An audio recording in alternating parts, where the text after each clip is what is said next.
If I asked you what skill in League can help you climb the highest, what would you say that it is? Mechanics? Macro? Farming? While all those are important, there's no skill with a higher return than being able to solo kill your lane opponent. While improving your macro, farming, and mechanics are the most consistent skill increases that help across the board, and is mostly what's taught here at Skill Capped, there's another skill that hasn't been mentioned yet that is sadly becoming a lost and underrated skill. And if you remember the title of the video, you guessed it, what we're talking about is the art of solo killing.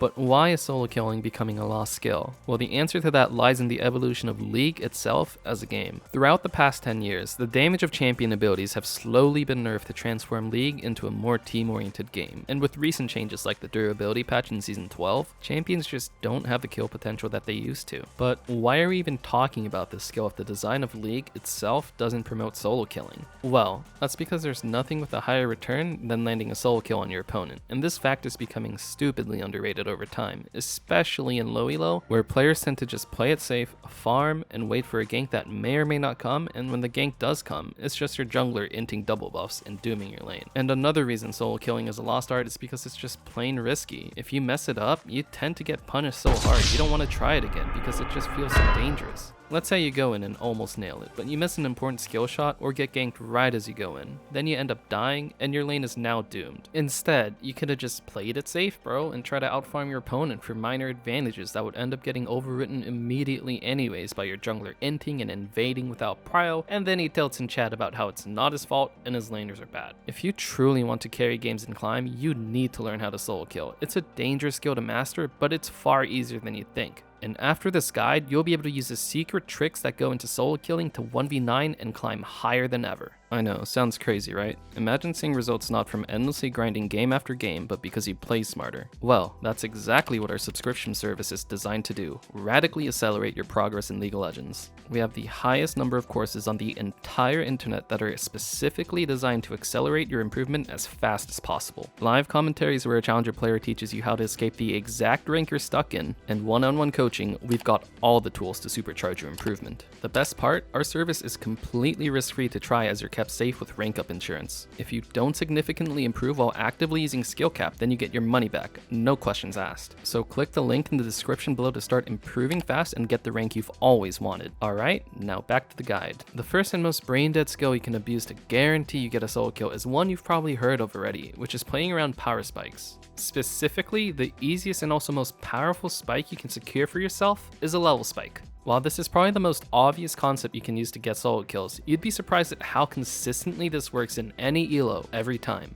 To show you how broken this is, we'll be looking at a laning phase I had in one of my challenger games that I specifically recorded for this guide. To start this game off, my team invaded and they got absolutely wrecked, which tends to happen a lot in solo queue. I even ended up losing both of my potions and I started a lane missing half my health. Already, this game is looking kind of doomed for me. Even worse, Annie is full health and even has a whole potion up on me. However, I still have one advantage that can single-handedly win my lane for me that Annie isn't thinking about, and I guarantee your opponents won't be thinking about it either. This advantage, of course, is the fact that I'll reach my level ups quicker than Annie because I got to lane before her as a result of the invade. Knowing this, I play safe until I gain an absolute power spike over my opponent, which is when I hit level 2 and she's still level 1. This spike is so powerful because you unlock your second ability, which increases your damage by about 100 on any champion. This small window lets me capitalize and take a winning trade when she tried to last hit. However, as soon as Annie hits level 2, my power spike is gone, and the key is to be aware of this fact. My next power spike will be when I'm level 3 and she's still level 2, so I play safe until I have the level advantage again. And surprise, I fight Annie with my level advantage, and this time I'm able to secure the kill due to my damage and max health advantage gained from the extra level. If you were to translate these stats into gold, the bonus tankiness and damage is the same as being up 1k gold on your laner.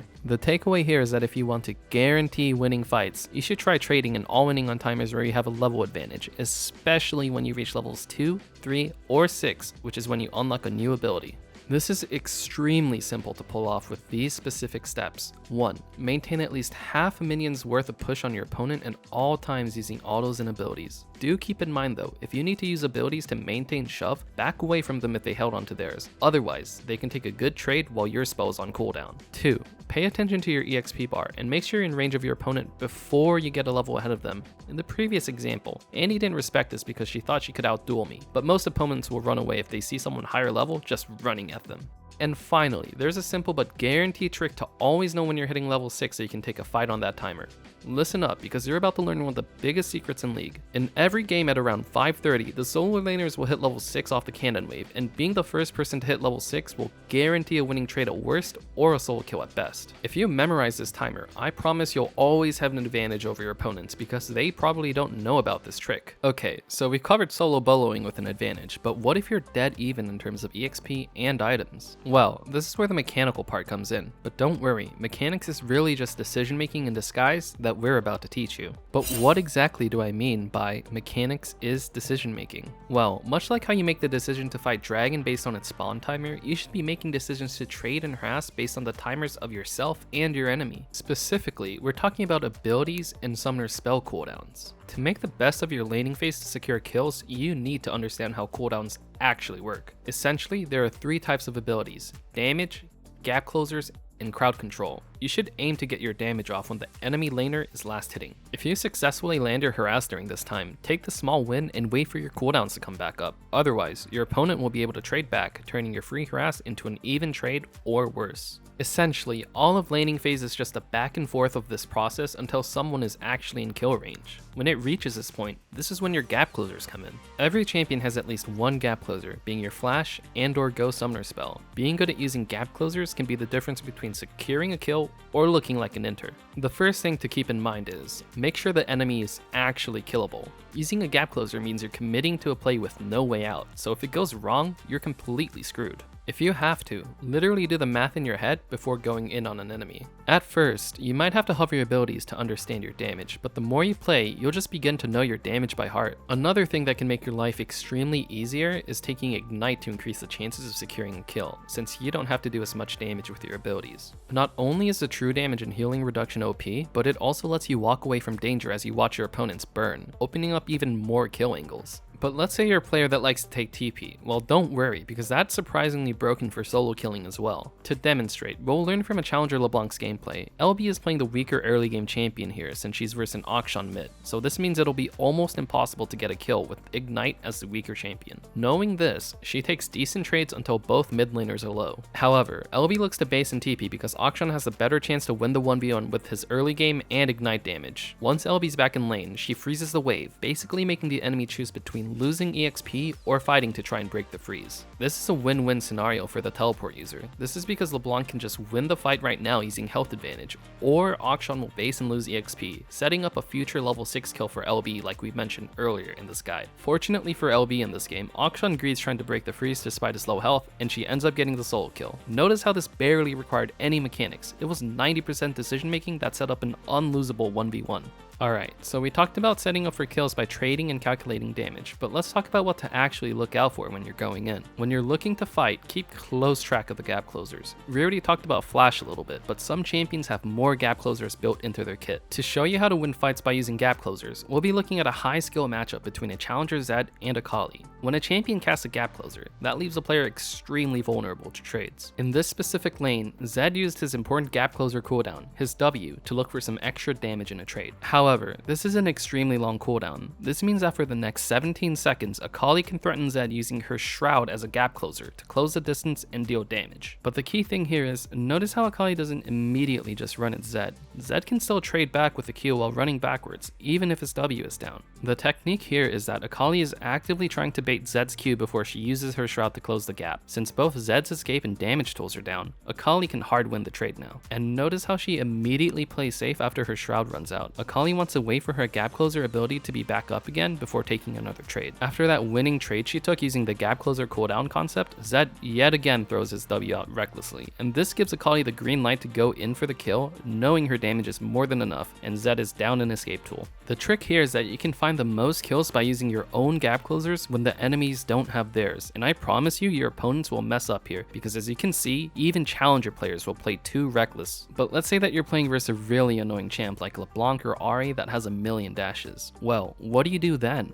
Actually, this is where the final piece of the solo kill puzzle comes in, using your crowd control correctly. First, let's talk about the timing. You want to use it as soon as you're ready to commit to the kill and have enough damage. CCing gives you plenty of time to guarantee your damage, and you can gain distance by moving towards them too. But let's say that you're finding a hard time even getting on them in the first place. This is where the element of surprise kicks in. The most OP mechanic for securing kills is using an ability just before you flash. If you didn't know, most champs can actually buffer some abilities to come out quicker after flashing. The most famous example is Ahri's Flash Charm. Well, that naming is incorrect actually, because really, you'd be pressing Charm and then Flash. Taking advantage of this trick gives your opponents zero time to react, and you'll be able to land your full combo if done correctly. Now, let's see everything we learned so far in action. In this challenger game, I was playing Annie in a 1v1 side lane scenario. At first, I was just there to clear the wave, but as soon as I saw Ahri waste her gap closer, in this case her W, which gives her move speed, I decided to use my own gap closer E, which is a similar move speed boost. Knowing that my burst is strong, I full commit by CCing Ahri with my ult. Remember, the best time to do damage and gain distance is when they're CC'd. Notice how I move forward to see what I can get out of the situation. At this point, I wasn't really sure yet. Okay, so Ahri feels safe enough to not use her ult, but I see something completely different with my eyes. This is because I know that my gap closer E is coming back up, and Annie has an ability plus flash mechanic that can catch the enemy off guard. So Annie can actually buffer her W by using W flash, and I know that will instantly do damage while I cast my Q to stun her again. Using only the concepts that we just taught you, I was able to solo my enemy, and keep in mind, Annie takes nearly zero mechanics, which just goes to show how important decision making is for solo killing. So far we've mostly looked at high elo examples, but what about lower ranks? Well, while you should still keep in mind everything we just talked about, I actually found that the biggest mistake lower elo players make is that they don't read their opponent's body language. Wait, what? Body language? That's a thing in League? It actually is, and most people have no clue about it, which is why this concept might be able to exponentially accelerate your climb. For this guide, I wanted to find out what the average player is missing in their laning. To research this, I played the lowest possible kill pressure champions, like Veigar and Boreana. And what I found out was that poke is the #1 deciding factor in securing solo kills, regardless of what champ you're playing. And this is true for even the weakest laning champions. But wait, what's that got to do with body language? Don't worry, we'll get to that soon. So, in this game I played Veigar versus a cat in gold elo. Veigar has one of the weakest early games in League. His Q has a pretty long cooldown and barely does any damage early. Even worse, I'm actually countered in this matchup. Cat can just Shumpo out of my cage, making it almost impossible to land my damage later on. However, I know one thing that most players don't, and that's that a ranged champ can poke out a melee champ in the first 2 levels using autos, regardless of how weak my abilities are. And keep in mind that implementing this basically takes zero mechanics. All I had to do is right click the enemy champion during the first few levels when they couldn't trade back. When I autoed her, I found out that the enemy cat was not respecting my poke at all while last hitting. She didn't even realize that she was under threat. In other words, she couldn't read my aggressive body language. Fast forward a bit, and I was able to solo kill the cat under tower thanks to all the free poke I got off in the first few levels. However, this got me thinking, and I decided to examine this Katarina's games versus other gold players, and I found that body language is a symptom of another super common mistake that is costing you solo kill opportunities. And this crucial mistake is that you're not valuing and using your auto attacks efficiently. Basically, autos have 2 main purposes, poking and shoving. Most players don't treat their attacks as a valuable resource, even up to diamond. For example, this gold LeBlanc that the cat player from earlier faced didn't use your auto attacks to poke at all. Notice how far back LB positions. All we'd have to do is right click Qiyana and position more forward, which would lay on free poke, and I honestly don't think Qiyana would have reacted to LB's posturing. And in plat and higher, I noticed that players begin to use autos as a damage source more, but still fail to recognize its usage for shoving to secure EXP advantage, which is something we mentioned earlier in this guide. In this example, a Platinum Varus didn't shove the wave, allowing Camille to take a good trade at level 2, and she eventually reaches level 3 first, leading to a solo death that was completely avoidable had Varus read Camille's body language that made it obvious she wanted to rush level 3. In fact, if he shoved the wave in himself and reached levels 2 and 3 before Camille, he would actually win trades and be able to solo kill Camille himself. The lesson here is that you need to always make sure that you're autoing waves just a little bit more than your enemy does. Let's make sure that your wave won't shove in too deep and you can reach your level spikes before them. The final usage of auto attacks that you might be struggling with is using it to deal damage. No, really, even diamond players struggle with this. We'll show you exactly what we're talking about. In this example, a Diamond Sylas uses the level spike concept we taught earlier to take a hard winning trade. After his trade, his opponent Cat hits level 2, and she starts trading back. At this point, Sylas was still up 200 health, 6 Conqueror stacks, and Flash compared to Cat. In no world should Sylas ever lose this, but he ended up dying. Let's rewind and see how he could apply the concepts of body language and auto-attacking to completely win his game here. First off, I want you guys to try and read Katarina's body language. As a simple and effective trick, always analyze where your opponent is facing and how far they're moving. It should be screaming out to you right now that Cat really wants to fight. What are the giveaways? There's 3, 2 you can see on the screen, and 1 you should be thinking about.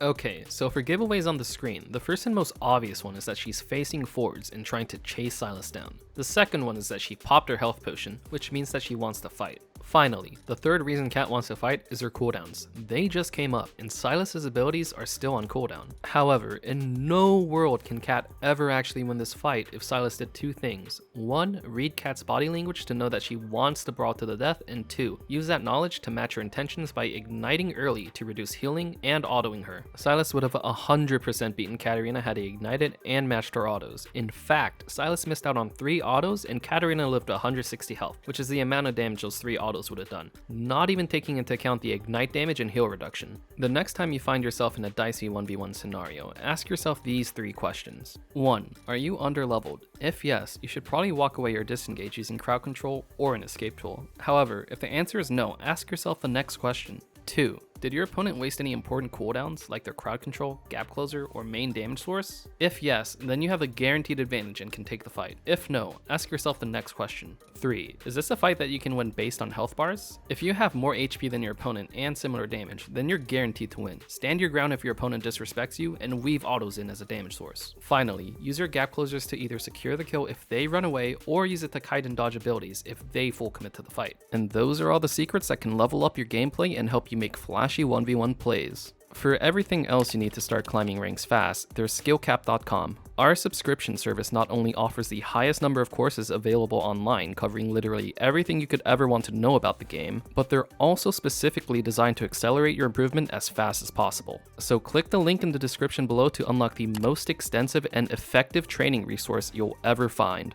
And that will do it for this one. We here at SkillCap want to thank you for watching, and we'll catch you in the next one.